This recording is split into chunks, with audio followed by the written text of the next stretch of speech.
আসসালামু আলাইকুম। পৃথিবীর সবচেয়ে সহজ পিঠা হচ্ছে মেরা পিঠা।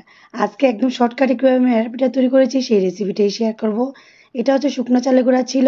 এটাকে ১ম এ ১ খোলা আমি ভেজে নিয়েছি। অলরেডি আরেক খোলা হচ্ছে ভেজে নিচ্ছি। সেটাই দেখাচ্ছি। আপনারা অল্প আঁচে আস্তে, আস্তে করে ভেজে নিবেন যাতে করে নিচ দিয়ে পুড়ে না যায় সেদিকে খেয়াল রাখবেন। মোটামুটি যখন একটা চালের গুঁড়া থেকে ফ্লেভার আসবে তখনই নামিয়ে রাখবেন। অলরেডি আমি ১ খোলা নামিয়েছি।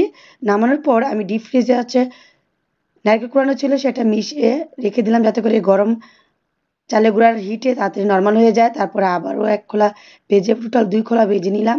সেজন্য আমি পরিমাপটা দেখাচ্ছি বলছি না, শুধু প্রসেসটাই দেখাচ্ছি। আপনারা ভেজে তারপর হচ্ছে লবণ দিয়ে নিবেন। আমি লবণটা স্কিপ হয়ে গেছে এখানে। তো এখন আমি চুলা থেকে টগবগে ফুটন্ত গরম পানি হচ্ছে পরিমাণ মতো মিশিয়ে নিচ্ছি। পরিমাণ মতো মিশালে হবে কি আপনার হচ্ছে কোনো রকম আন্দাজ করে দিবেন, এতে করে কোনো রকম শক্ত কিংবা নরম কাই হওয়ার সম্ভাবনা থাকবে না। এভাবে কাই করলে একদমই ইজি। যারা নতুন রয়েছেন তারা অবশ্যই এভাবে করবেন। আগে হচ্ছে চালের গুঁড়াটা ভেজে নিবেন। ভেজে নেওয়ার পর হচ্ছে যতটুকু পানি লাগবে ততটুকু ফুটন্ত গরম পানি দিবেন। এতে করে আপনার ডোটা বা কাইটা একদম পারফেক্ট হবে। যাক এই মথামতি কাজটা ভালো করে নিবেন। একদম স্মুথলি করে মথে নিবেন। একদম চেপে, চেপে মথে নিবেন ভালো করে। আর হচ্ছে মেরা পিঠার যে যদি আপনার কাই করার আগে যদি ভেজে নেন, এতে করে মেরা পিঠা থেকে সুন্দর একটি ফ্লেভার আসবে আর খেতেও মজা লাগবে। এটা কিন্তু নারিকেল ছাড়াও তৈরি করতে পারবেন শুধু লবণ দিয়ে। যারা ভর্তা দিয়ে কিংবা তরকারি দিয়ে খায় তারা কিন্তু অনেকে শুধু লবণ দিয়েই তৈরি করে। আমি হচ্ছে নারকেল দিয়ে তৈরি করছি। আমাদের কাছে নারকেল দেওয়াটা বেশি পছন্দ। এটা যার, যার পছন্দের উপর ডিপেন্ড করে তৈরি করবেন। আর এদিকে আমার ছেলেও একটু, একটু নিয়ে ডিস্টার্ব করতেছে। যাই হোক ও ওর মতো বানাচ্ছে আর আমিও আমার মতো শেপ দিচ্ছি।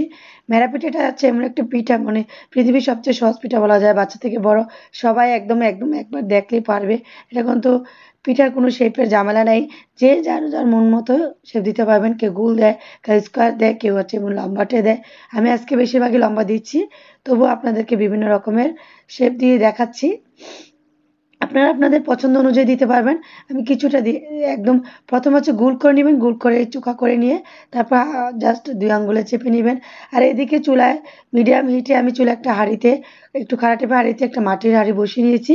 তো এই হাঁড়িতে এরকম ছিদ্র, ছিদ্র করে মেরা পিঠার হাঁড়ি বানানো যায়। আমার আম্মা বানিয়ে দিয়েছিল গ্রাম থেকে।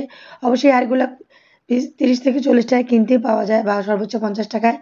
আর এটা রেখে দিবেন বা অনেক সময় জাজরে দিতে পারবেন। কোনো সমস্যা নেই বা সিলভার হাঁড়িতেও দিতে পারবেন। একটা জাজর থাকলেই হলো। তো এটাকে আমি হাঁড়িতে দিয়ে বেশিরভাগ তৈরি করি। নিচে আবার পেপার যাতে চারপাশে বাইর না হয় সেজন্য একটা নেট দিয়ে বেঁধে রেখেছি। এই দেখুন আমার একটু শয়তানি বুদ্ধি আসলো যে একটু অন্যরকম ডিজাইন করি। তাই এটা লম্বাটাকে একটু ব্যাখ্যা করে আবার দেখাচ্ছি। মানে এটা হচ্ছে যে যেমন শেপ দিবে সেরকমভাবে যার, যার মনের মাধুরী মিশিয়ে হচ্ছে তৈরি করবেন। আর মেরা পিঠা তৈরি করা অবস্থায় হাঁড়ি বসিয়ে দিবেন। অল্প, অল্প তৈরি করবেন। ১০-১২ টা তৈরি করার পরেই হাঁড়িতে দিয়ে দিবেন। এতে করে হাঁড়িটা একটার সাথে একটা মেরা পিঠা লাগবে না। দেখুন আপনার ব্যাপারে প্রতিটা পিঠাই পারফেক্ট ভাবে হয়ে যাবে। ১০-১২ টা হওয়ার পরে আমি হচ্ছে দিয়ে ঢাকনাটা রেখে দিচ্ছি। আবার হচ্ছে এমন ১০-১২ টা হওয়ার পরে আবার আসছি। এরকম করে ২-৩ বারে, মানে যতটুকু ৩-৪ বারে আসছি। যতক্ষণ লেগেছে পিঠাগুলা সবগুলো তৈরি করতে ততক্ষণই আমি এরকম করে দিয়েছি ধাপে, ধাপে। আপনাদেরকেও সেজন্য আমি দেখাচ্ছি। আপনারা এভাবে ধাপে, ধাপে দিবেন। আর প্রতিটা পিঠা যাতে একটার সাথে একটা লেগে না যায় একটু ঘুরিয়ে, ঘুরিয়ে চারপাশ দিয়ে দিবেন। এতে করে একটা পিঠা আরেকটা গায়ের সাথে লেগে যাবে না। পিঠাগুলোও সুন্দর থাকবে। তো প্রতিটা পিঠা দিবেন। কার, কার এই মেরা পিঠা খুবই পছন্দ অবশ্যই কমেন্টসের মাধ্যমে জানাবেন। আর আজকের রেসিপিটা একদম ইনস্ট্যান্ট তৈরি করা। ১ম এ প্ল্যান ছিল না তৈরি করার। সেজন্য এরকম হযবরল, তবু একটু কষ্ট করে দেখে নিবেন। দেখে বুঝে নিবেন। তো মেরা পিঠা হচ্ছে আমাদের কুমিল্লা অঞ্চলে একদম খুবই, খুবই জনপ্রিয়।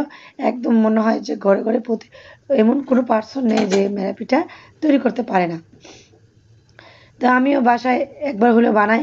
আর মেরা পিঠাটা হচ্ছে পরের দিন সকালে গরম, গরম রুটির তাওয়াতে যখন ছেঁকে নিবেন মাঝখান দিয়ে কেটে, বা ছোট পিঠা হলে এমনিতেই সেই পিঠাটা বেশি আরো টেস্টি। বিশেষ করে আমরা যারা নারিকেল দিয়ে তৈরি করি। আর এদিকে আমি আমার বাচ্চাদের ২ বাচ্চার জন্য ২ টা আর একটা প্রতিবেশী বাচ্চার জন্য ৩ টা হাঁড়ি বানিয়ে নিলাম কিউট, কিউট। তো আমার ছেলের নাম দিয়েছি মিষ্টি হাঁড়ি। যাই হোক মিষ্টি হাঁড়ি, ভাতের হাঁড়ি যাই বলেন, বলেন বলে নিবেন। তো এভাবে আমি হাঁড়িটা দিয়ে লাস্ট পর্যন্ত আমি হচ্ছে পিঠাগুলা তৈরি করে নিলাম। এখন হচ্ছে ৫-১০ মিনিট অপেক্ষা করব। অপেক্ষা করার পর এখন আমি দেখব পিঠাগুলো হয়েছে কিনা। দেখুন পিঠা হয়েছে কিনা আমি চেক করে নিচ্ছি। ১ম এ এবং কাঠি দিয়ে চেক করে নিবেন। যদি পিঠা হয়ে যায় তাহলে আপনার ভিতরে ভেঙে নেওয়ার পর ভিতরে কাঁচা থাকবে না কোনো রকম। তো একটা খেলেই বুঝতে পারবেন যে পিঠা হয়েছে কিনা। যদি না হয় আরেকটু ছেঁকা দিয়ে নেবেন। তো আমি যেহেতু ধাপে ধাপে দিয়েছি আমার কিন্তু অলমোস্ট নিচেরগুলো আগেই ছেঁকা হয়ে গিয়েছিল, জাস্ট উপরেগুলো ছেঁকা দিয়ে নিলাম। তো এভাবে সবগুলো পিঠা তৈরি করে নিলাম। পিঠা হওয়ার পর চুলাটা বন্ধ করার পর একটা কাজ করতে হবে, সেটা হচ্ছে পানি মিশাতে হবে। এই হাঁড়িতে একটু পানি দিয়ে নেবেন, নর্মাল পানি, এতে করে একটার সাথে আরেকটা লেগে যাবে না। তারপর হচ্ছে একটা ঝাঁঝরে ডেকে নেবেন, তাহলে ঠান্ডা হওয়ার পর পরিবেশন করতে পারবেন বা গরম গরমও খেতে পারবেন। এভাবে তৈরি করে নেবেন শর্টকাটে পৃথিবীর সবচেয়ে সহজ এবং মজাদার পিঠা মেরা পিঠা। আর যারা হচ্ছে শীতে এখনও তৈরি করেন নাই, তৈরি করে নেবেন। আমরা অলরেডি কয়েকবারই খেয়েছি কিন্তু রেসিপি তৈরি করার সুযোগ হয় নাই। এটা অলরেডি অনেক দিন আগের ভিডিও, দেওয়ার সুযোগ হচ্ছে না। সবাই ভালো থাকবেন, সুস্থ থাকবেন। আর পিঠা কার কার পছন্দ অবশ্যই কমেন্টসের মাধ্যমে জানাবেন। সবাই ভালো থাকবেন, সুস্থ থাকবেন। আল্লাহ হাফেজ।